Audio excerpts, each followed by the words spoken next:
الحمد لله رب العالمين والصلاة والسلام على أشرف الأنبياء وخاتم المرسلين أشهد أن لا إله إلا الله وحده لا شريك له وأشهد أن محمدا عبده ورسوله صلى الله عليه وعلى آله وصحبه وسلم أما بعد فأعوذ بالله السميع العليم من الشيطان الرجيم من همزه ونفخه ونفثه بسم الله الرحمن الرحيم وجعلنا نومكم سباتا وجعلنا الليل لباسا وجعلنا النهار معاشا۔ اہل ایمان کی راتیں کیسی ہونی چاہیے؟ ہماری زندگی میں رات کی کیا اہمیت ہے، اور آج کے اس عہد میں ہماری راتیں کیوں ضائع اور برباد ہو رہی ہیں، اور اس کے ہماری زندگی کے اوپر کیا اثرات مرتب ہو رہے ہیں، اس حوالے سے آج کی ہماری ملاقات ہے انشاءاللہ تعالی، اور اسی موضوع پر گفتگو ہو۔ راتیں اور نیند کے اوقات ہماری زندگی کا تقریباً تیسرا حصہ ہے۔ اگر ایک شخص نے 60 سال کی زندگی پائی تو 60 سال میں سے 20 سال وہ رات میں گزارتا ہے اور نیند کے لمحات میں گزارتا ہے۔ سب سے پہلی بات تو یہی ذہن میں رکھیے، اگر وہ اپنی راتوں کو بامقصد، ہدف سے بھرپور اور ایک سمت اور اورینٹیشن نہیں دیتا ہے تو اس کی زندگی کا یہ تیسرا حصہ تباہ و برباد اور ضائع ہو جاتا ہے۔ دوسری بات اس حوالے سے ذہن میں رکھیے کہ جب یہ زندگی کا تیسرا حصہ ضائع ہو جاتا ہے تو یہ اکیلے میں ضائع نہیں ہوتا، اس حصے کے اس کے دن کے اوپر بھی اثرات مرتب ہوتے ہیں، اور اس کے دن کے معمولات بھی بری طرح سے ڈسٹرب ہوتے ہیں، یا تو وہ بھی ضائع ہو جاتے ہیں یا انتہائی غیر مؤثر، اور جتنے ان کو افیکٹو ہونا چاہیے اتنے نہیں رہتے۔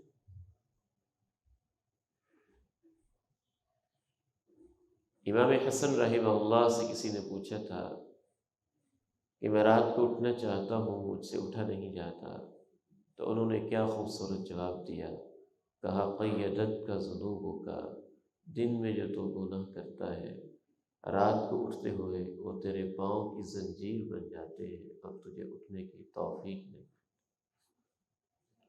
دن کے معمولات رات کے اوپر اثرات رکھتے ہیں، اور رات کے معمولات دن کو افیکٹ کر رہے ہوتے ہیں۔ رسول اللہ صلی اللہ علیہ وسلم نے ارشاد فرمایا کہ جو شخص فجر کی نماز سے رہ جاتا ہے اس کے بارے میں آپ پہ ارشاد گرامی ہے، اصبح خبیث النفس کسلانا، اس کی صبح ایسی ہوتی ہے کہ وہ نفسیاتی طور پہ پراگندہ ہوتا ہے، پاکیزہ نہیں رہتا ہے، کسلانا، اور روحانی لحاظ سے، جسمانی لحاظ سے پورا دن سستی میں گزارتا ہے۔ اس حوالے سے تیسری بات یہ ذہن میں رکھیے کہ رات کی اہمیت کیا ہے ہماری زندگی میں، کہ ہماری جو اسلامی تاریخ ہے یا ہجری کیلنڈر ہے یا لونر جو کیلنڈر ہے چاند والا، چونکہ ہماری تقویم کا حساب چاند کے مطابق ہے اور یہ بالکل نیچر کے مطابق ہے، فطرت کے مطابق۔ جو انٹرنیشنل اس وقت ٹائمنگ چل رہی ہے وہ انٹرنیشنل کمیونٹی نے فطرت کے مطابق نہیں رکھی، اپنی سہولت کے مطابق رکھی۔ رات کے 12 بجے نئی تاریخ چینج ہوگی۔ اب رات کے 12 بجے کسی ملک میں کیا اس وقت ماحول ہے، کسی میں کیا ماحول ہے، کسی میں کیا ماحول ہے، اس کا ہماری نیچر کے ساتھ، فطرت کے ساتھ کوئی تعلق نہیں۔ وہ آپس کی ایک انٹرنیشنل کمیونٹی کی انڈرسٹینڈنگ ہے جس بنیاد پہ وہ نئی تاریخ کا آغاز رات کے 12 بجے سے کرتے ہیں۔ ہمارا دین فطرت سے ہم آہنگ ہے، فطرت کا خالق بھی اللہ ذوالجلال ہے، اور اس دین کا نازل کرنے والا بھی اللہ ذو الجلال ہے۔ لہٰذا ہماری تاریخ فطرت کے عین مطابق تبدیل ہوتی ہے۔ ادھر سے سورج غروب ہوتا ہے اور چاند طلوع ہوتا ہے اور نئی تاریخ شروع ہو جاتی ہے۔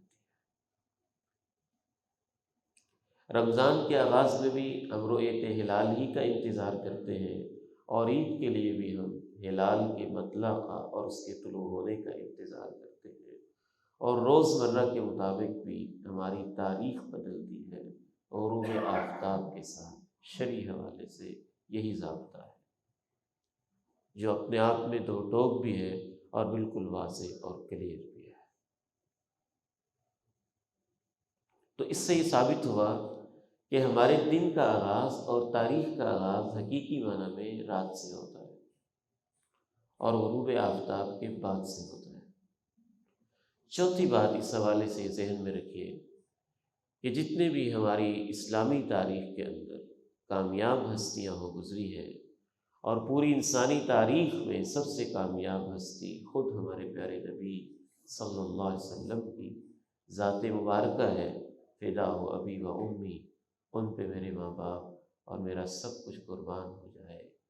آپ کی زندگی میں رات کی اتنی اہمیت نظر آتی ہے کہ آپ علیہ الصلاۃ والسلام کی حیات طیبہ میں جتنے بڑے بڑے مرحلے ہیں، ان کی پلاننگ، ان کی منصوبہ بندی اللہ نے رات کو کروائی ہے، اور آپ نے مصلی پہ کھڑے ہو کے رب کے سامنے سجدوں میں کی ہے۔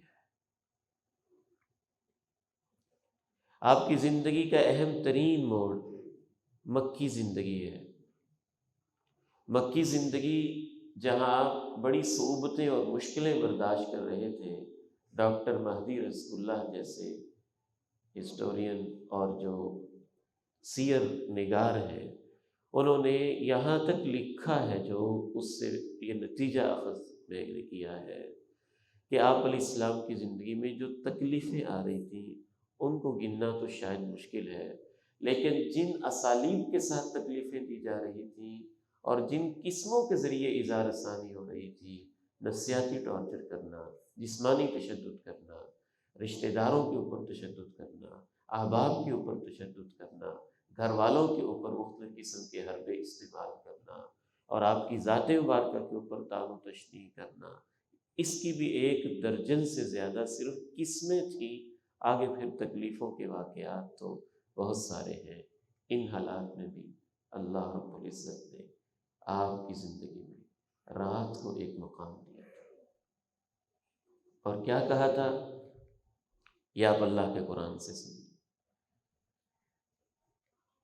یا ایھا المزمل قم اللیل الا قلیلا نصفه او انقص منه قلیلا او زد علیہ ورتل القرآن ترتیلا انا سنلقی علیک قولا ثقیلا ان ناشئة الليل هي أشد وطئا وأقوم قيلا إن لك في النهار سبحا طويلا واذكر اسم ربك وتبتل إليه تبتيلا رب المشرق والمغرب لا إله إلا هو فاتخذه وكيلا واصبر على ما يقولون واهجرهم هجرا جميلا۔ اے چادر کو اوڑھنے والے اور غم سے لیٹ جانے والے، آپ کیوں پریشان ہوتے ہیں؟ میں ہوں نا، رات بھر آپ میرے سامنے کھڑے رہے، آدھی رات، اس سے کچھ کم، اس سے کچھ زیادہ، اور آہستہ آہستہ اس میں قرآن کی تلاوت کرتے رہے۔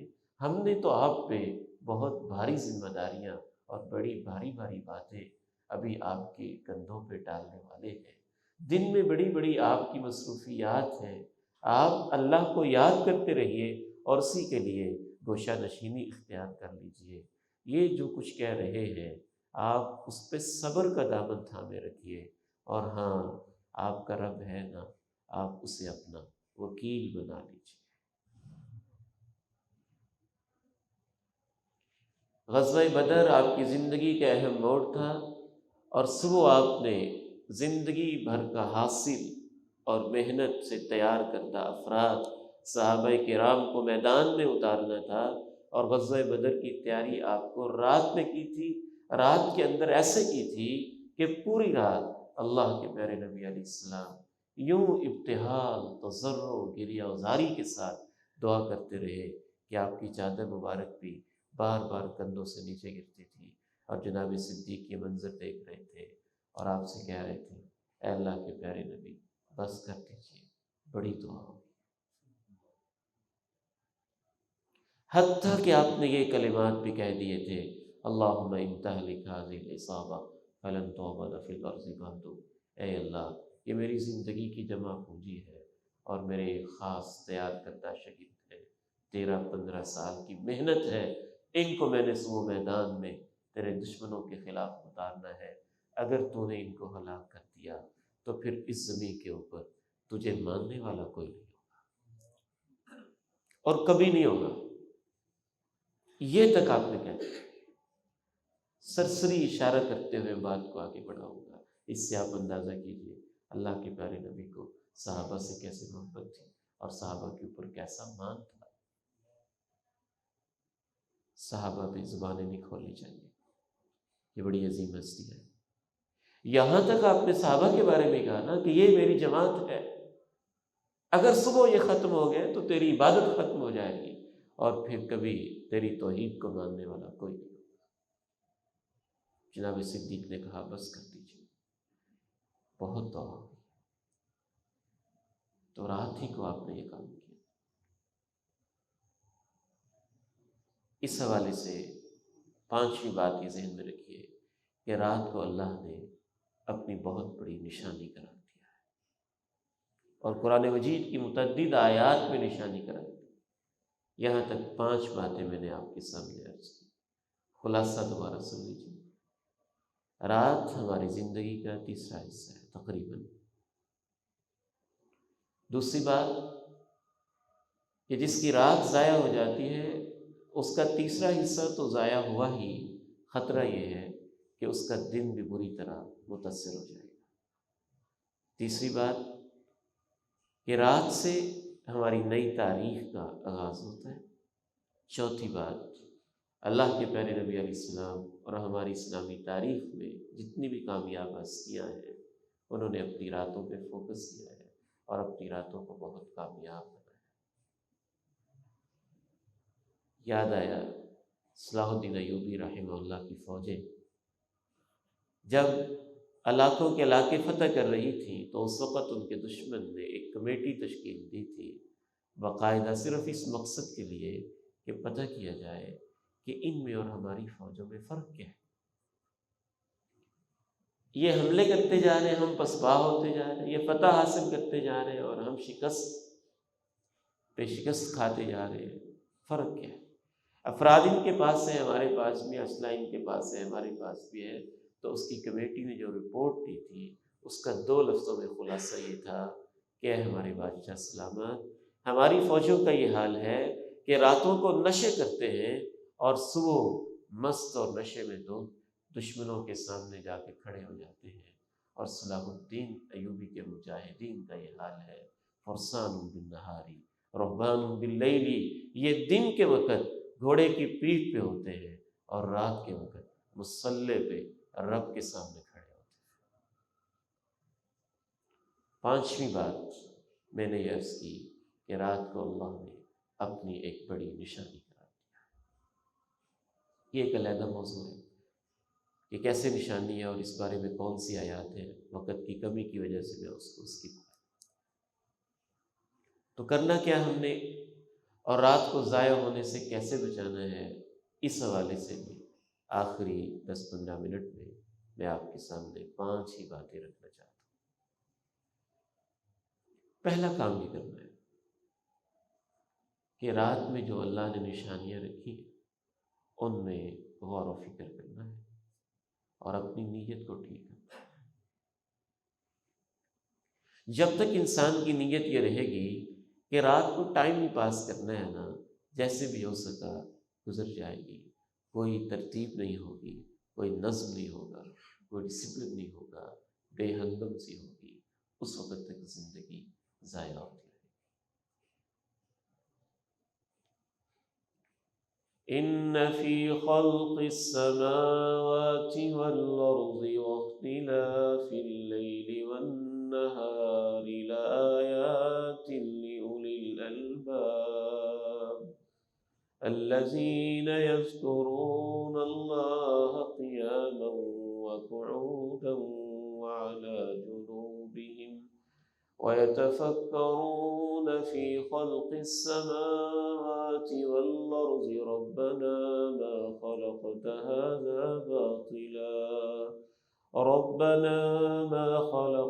هذا باطلا سبحانك فقنا عذاب النار۔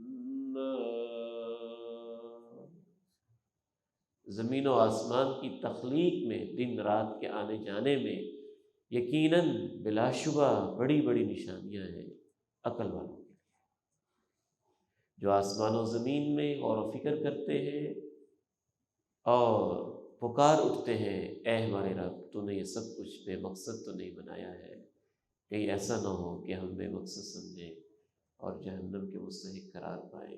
اے ہمارے رب تو ہمیں جہنم کے عذاب سے محفوظ فرما۔ تو پہلا کام نیت کی اصلاح اور رات کی نشانیوں میں غور و فکر۔ بہت ساری نشانیوں میں سے ایک نشانی کی طرف اشارہ کر کے ہم دوسرے پوائنٹ کی طرف آگے بڑھتے ہیں۔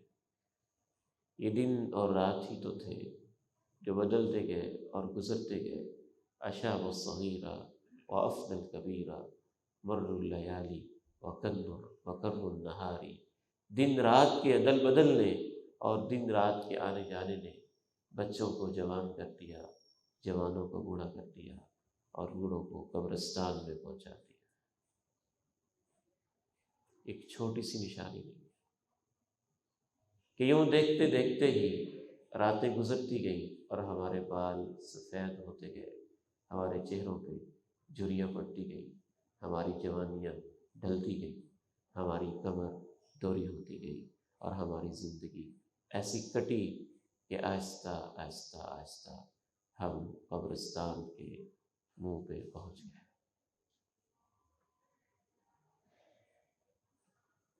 تو غور و فکر کرنا یہ اہم چیز ہے، اور نیت کی اصلاح۔ حضرت معاذ بن جبل اور موسیٰ اشعری رضی اللہ تعالیٰ عنہما آپس میں بیٹھے ہوئے تھے، اور ایک صحابی جلیل نے ان دونوں میں سے آپس میں ڈسکس کرتے ہوئے کہا تھا، احتسب نومتی کما احتسب قومتی، جس طرح میں اللہ سے یہ امید رکھتا ہوں میرا اللہ میرے قیام کو عبادت بنائے گا، میں تو اپنی نیند کے اندر بھی اللہ سے اتنی ہی اجر اور ثواب کی امید رکھتا ہوں۔ تو اہل ایمان کی یہ نیت ہونی چاہیے، سب سے پہلا کام کہ وہ رات میں سوچے، غور و فکر بھی کرے، اللہ کی نشانیاں تلاش بھی کرے، اپنی نیت کی اصلاح بھی کرے، اور یہ ارادہ بھی کرے کہ ہم نے راتوں کو جاہلانہ نہیں بنانا، ایمان والا بنانا ہے، خیر والا بنانا ہے، برکت والا بنانا ہے، عزت والا بنانا ہے، اطاعت والا بنانا ہے، بغاوت والا نہیں بنانا۔ دوسرا کام اس حوالے سے کرنے کا یہ ہے کہ باقاعدہ آپ کے پاس علماء موجود ہیں، اور ماشاءاللہ یہ مرکز اور ادارہ بھی موجود ہے، ان علماء سے ٹریننگ لیں کہ اللہ کے نبی علیہ السلام رات کیسے گزارتے تھے، اور اس معمول کو سمجھ کے اس کے قریب قریب کوئی ترتیب بنائیں۔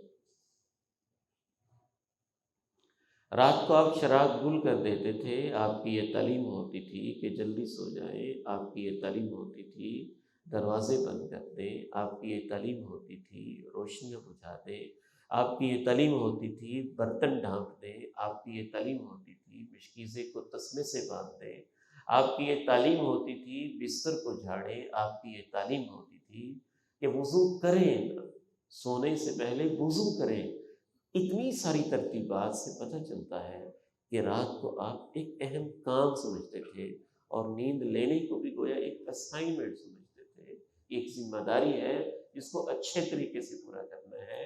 اور آپ تو یہاں تک ارشاد فرماتے تھے، جو صحابی عبادت کے اندر بھی زیادہ رات کو لگا رہتا، تو آپ فرماتے ان لعینک علیک حقا، تیری آنکھ کا بھی تیرے اوپر حق ہوتا ہے، اسے آرام کا موقع دیا۔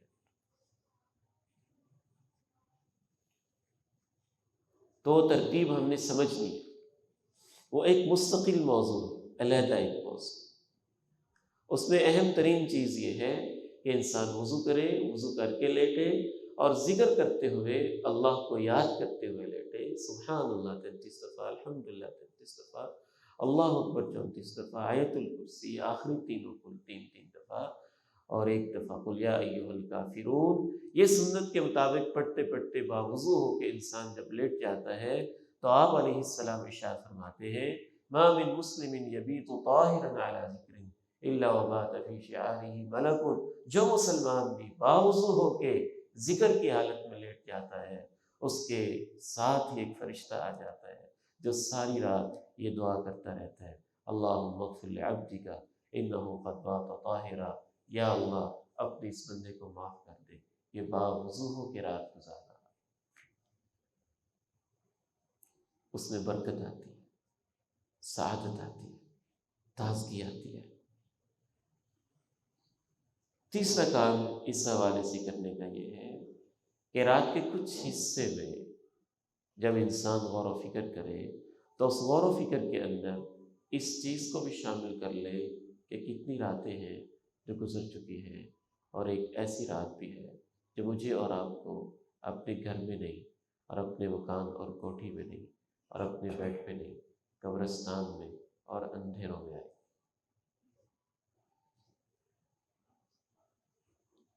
اللہ کے پیارے نبی علیہ السلام تو کبھی کبھی رات کو قبرستان چلے جاتے تھے، تو وہاں جانا تو مشکل ہے، تو ہم تصور میں تو جا سکتے ہیں۔ آپ علیہ السلام تو ہر رات ہی موت کو یاد کر کے سوتے تھے، دعا ہی آپ کی یہ ہوتی تھی بسمک اللہم اموت واحیا، اے اللہ تیرے نام پہ یہ موت آ رہی، بڑی موت بھی تیرے نام پہ آئے گی، آج بھی تیرے نام پہ اٹھیں گے، اور اس بڑی موت سے بھی اٹھیں گے تو زندگی تیرے نام پہ ہی ملے گی۔ تو یہ اہم معاملہ ہے۔ میرے والد گرامی رحمہ اللہ، انہوں نے ایک دفعہ یوں میرا ہاتھ پکڑا، مجھے پاس بٹھا لیا، اپنے دونوں ہاتھوں میں رکھ، رات کا وقت تھا، اندھیرا تھا، تو کہنے لگے کہ بیٹا اندھیرا ہے۔ میں نے کہا جی اندھیرا ہے، لائٹ آن کر دو۔ کہتے نہیں بیٹھو، اندھیرا بہت ہے۔ پھر دوسری دفعہ کہنے لگے اندھیرا ہے۔ میں نے کہا لائٹ آن کر دو، اندھیرا ہے۔ پھر تیسری دفعہ آواز بڑھا گئی، کہنے لگے بیٹا اندھیرا ہے، اور رو کے کہنے لگے کہ بیٹا تیرے باپ کا یہاں اندھیرے میں دل گھبرا جاتا ہے، تو قبر کے اندھیروں میں کیا ہو۔ آپ علیہ السلام نے ایک رات میں کہا تھا جاء الموت بما فیہ، موت اپنی حشر سامانیوں کے ساتھ یوں سر پہ منڈلا رہی۔ اور آپ نے ایک رات میں ہی کہا تھا میں موقظ صواحب الحجر، ان کمرے والیوں کو کون بیدار کرے، رب کاسیات عاریات، کتنی ہی عورتیں ہیں جو لباس سے بے تن کیے ہوئے ہیں، لیکن حقیقت میں اللہ کے ہاں وہ بے لباس ہے۔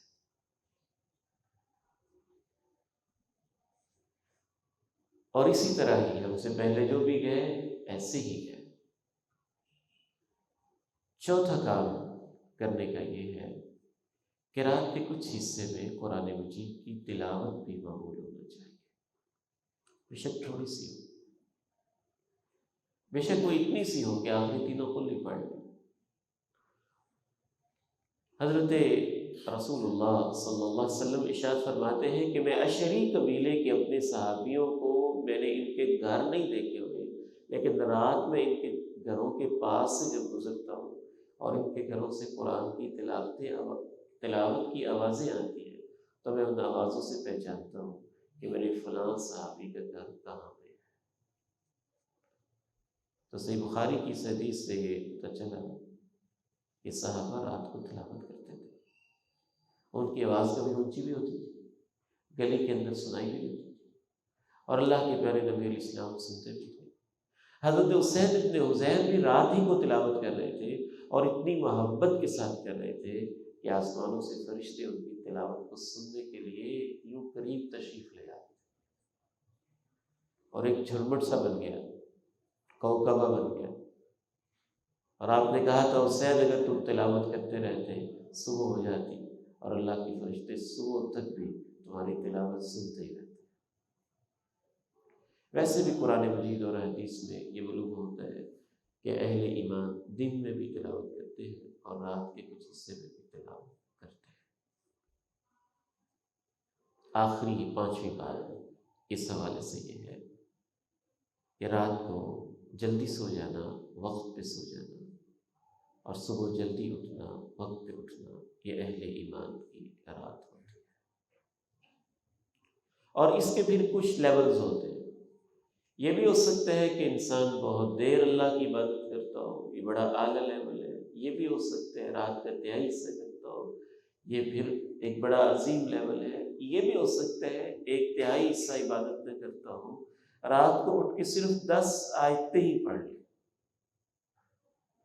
آپ علیہ السلام ارشاد فرماتے ہیں من قام بعشر آیات، اور قیام میں کھڑے ہو کے نماز کی حالت میں اگر 10 آیتیں جو شخص پڑھ لے، لم یکتب من الغافلین، اللہ کہتے ہیں اے میرے فرشتوں اس کا نام غافلوں سے نکال، یہ غافل نہیں۔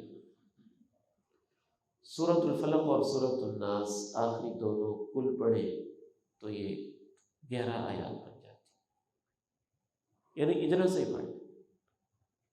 آخری لیول جو ہے نا کم از کم یہ ڈیڈ لائن ہے، اور اس کے بعد پھر اہل ایمان کا لیول نہیں ہے، پھر اہل فسق، اہل فجور کا ہے، باغیوں کا ہے، نافرمانوں کا ہے، ان کا ہے جن پہ اللہ ناراض ہے۔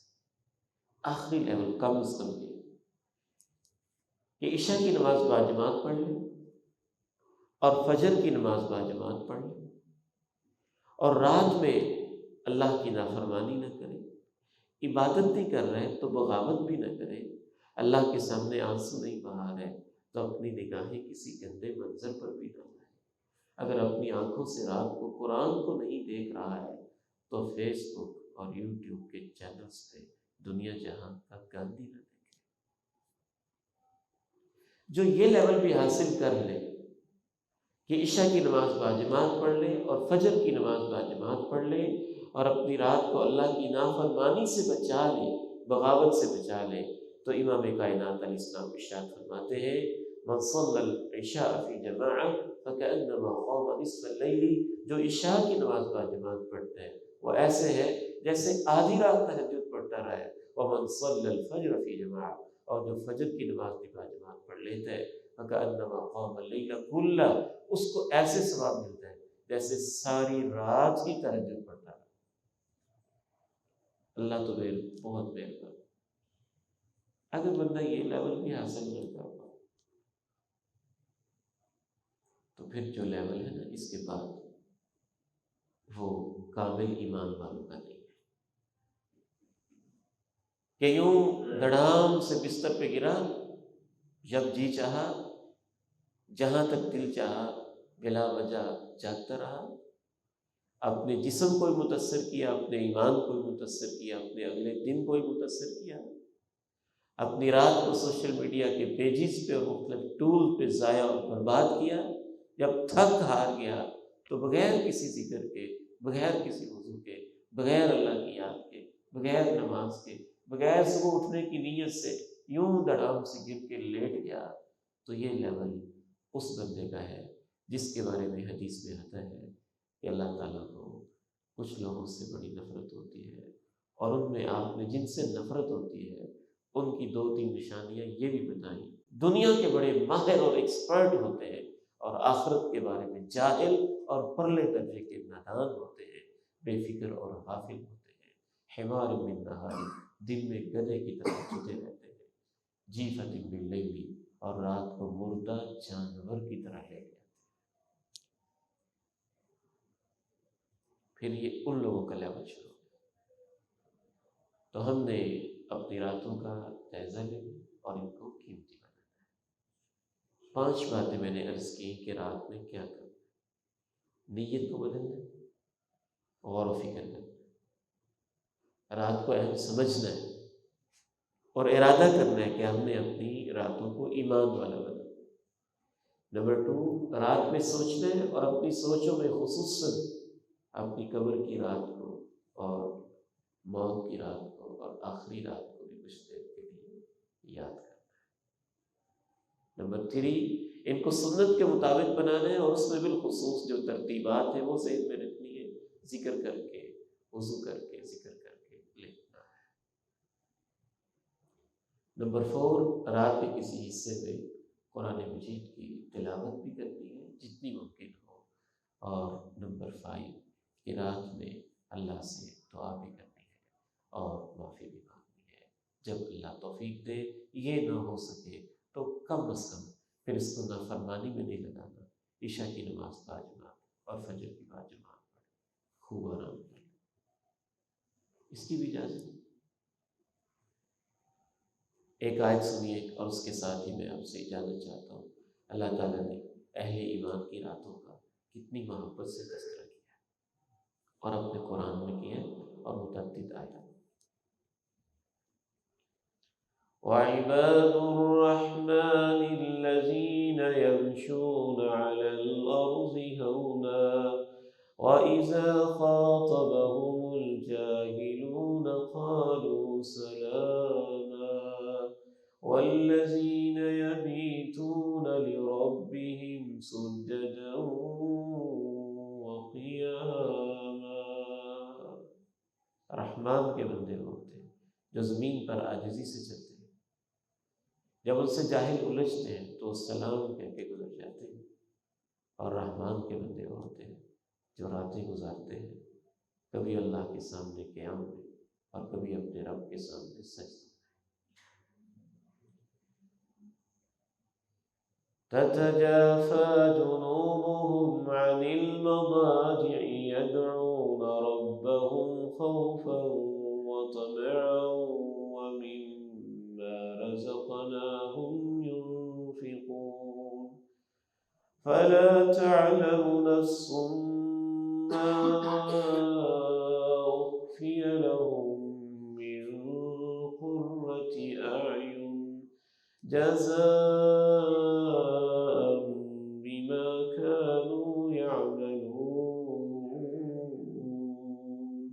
أفمن كان مؤمنا كمن كان فاسقا لا يستوون۔ ان کے پہلو ان کے بستروں سے جدا ہو جاتے ہیں، یہ اپنے رب کو خوف اور شوق سے پکارنے لگتے ہیں، اور جو کچھ ہم نے ان کو دیا ہوتا ہے اس میں سے خرچ کرتے ہیں۔ سو کسی کو علم نہیں ہے کہ ایسے لوگوں کے لیے اللہ نے جنت میں جو چھپا کے رکھا ہوا ہے وہ ایسا ہے کہ ان کی آنکھیں ٹھنڈی ہو جائیں گی۔ یہ صلہ ہے ان محنتوں کا جو وہ کرتے رہے۔ بھلا وہ شخص جو ایمان و یقین والا ہے اور وہ شخص جو بغاوت پہ اترا ہوا نافرمانیاں کر رہے، یہ دونوں برابر ہو سکتے ہیں؟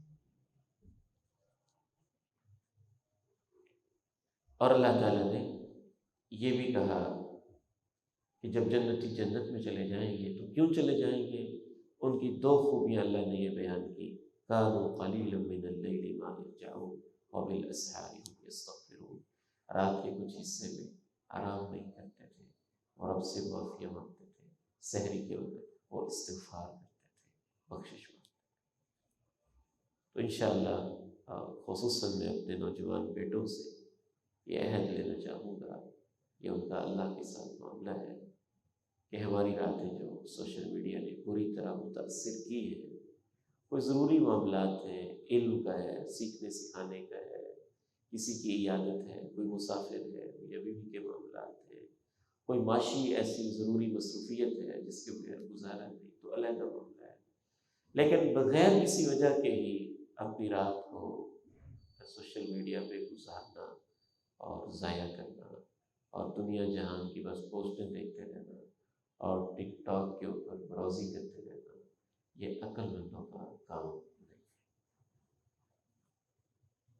تو انشاءاللہ ہم نے اپنی راتوں کو کچھ منظم کرنا ہے، اللہ کی توفیق سے کرنا ہے انشاءاللہ۔